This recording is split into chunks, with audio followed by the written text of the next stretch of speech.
Vous avez beaucoup fait référence à Schröder. Schröder était un parmi beaucoup sur ma vision de long terme. Et je dois dire, comme un social-démocrate, il avait le courage d'entamer des réformes. Et ces réformes étaient nécessaires, qu'à la fin de compte, le compromis politique était tel que ça n'a pas été couronné uniquement de succès. D'accord, toutes les politiques sont comme ça, mais il fallait le faire. Ce qui a aidé l'Allemagne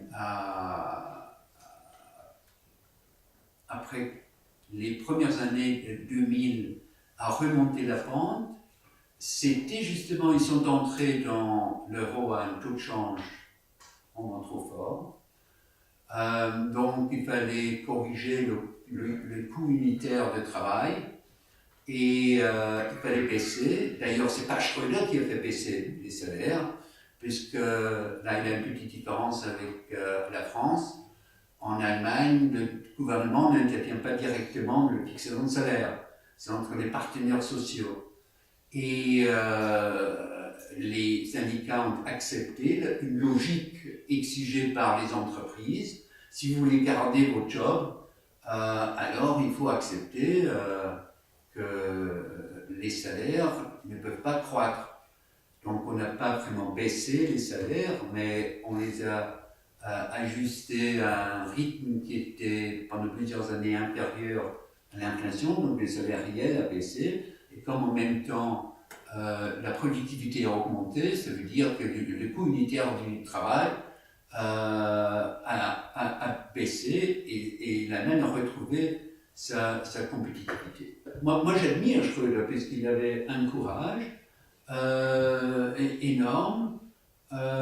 Il n'a pas solutionné les problèmes, lui-même il admet que beaucoup de choses, par exemple, on avait pensé qu'en organisant des intermédiaires dans le marché du travail qui communiquent entre la demande et l'offre, que ceci n'a pas très bien marché. Je crois raisonnablement, on ne pouvait pas s'attendre à avoir tellement de gains de cette innovation, mais bon, politiquement, ça semblait intéressant.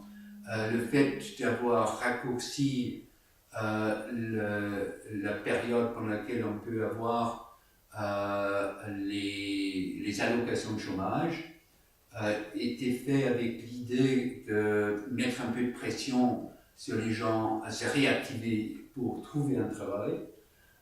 Quand même, une fois qu'ils sortent après ce temps, ils sortent du pool des chômeurs et ils deviennent assistés socialement par Artspire.